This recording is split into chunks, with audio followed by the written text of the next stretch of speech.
হরে কৃষ্ণ। প্রিয় দর্শক, আপনি যদি আমার চ্যানেলে নতুন হয়ে থাকেন তাহলে চ্যানেলটি সাবস্ক্রাইব করে সঙ্গে থাকবেন এবং ভিডিওটি সম্পূর্ণ দেখবেন।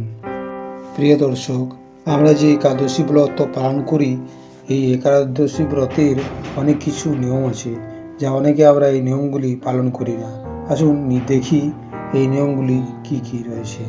এই নিয়মগুলি হলো: একাদশী রাত্রিতে পূর্ণ ব্রহ্মচর্য পালন করতে হবে, সমস্ত প্রকারের ভোগ বিলাস ত্যাগ করতে হবে। একাদশীর আগের দিন অর্থাৎ দশমীর দিন সম্পূর্ণ নিরামিষ ভোজন করতে হবে।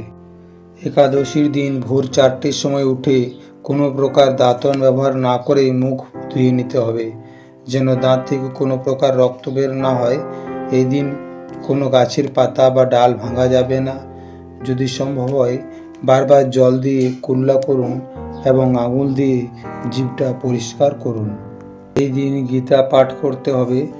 যদি নিজে পড়তে অসুবিধা হয় তাহলে অন্য কাউকে পড়া করান এবং মন দিয়ে তা শ্রবণ করুন।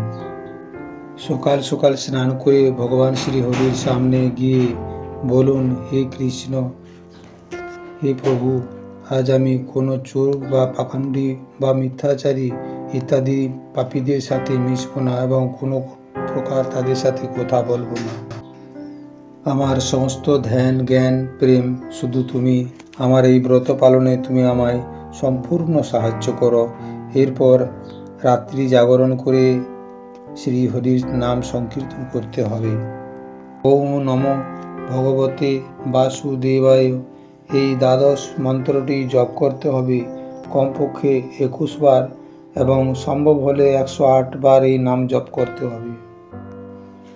ভগবান বিষ্ণুর কাছে এই বলে প্রার্থনা করতে হবে, হে ত্রিলোকীনাথ, আমার মান সম্মান লজ্জা আপনার হাতে। আপনি আমার ত্রুটি মার্জনা করুন এবং ব্রত পালনের শক্তি প্রদান করুন।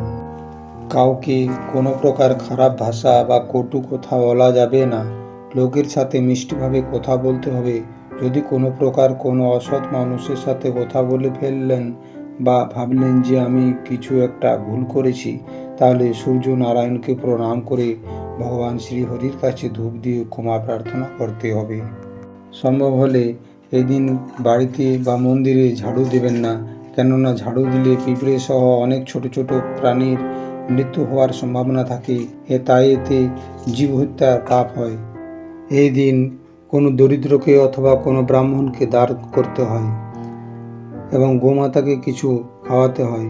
যদি নিজের গরু না থাকে তাহলে অন্যের গরুকে খাওয়ালেও সেই ফল পাওয়া যায়। এই দিন কথা কম বলা ভালো, কেননা বেশি কথা বললেই ভুল কথা বেরিয়ে যায়। দিন ও রাতের বেশিরভাগ সময় শ্রী হরির কাছে দেওয়াই ভালো।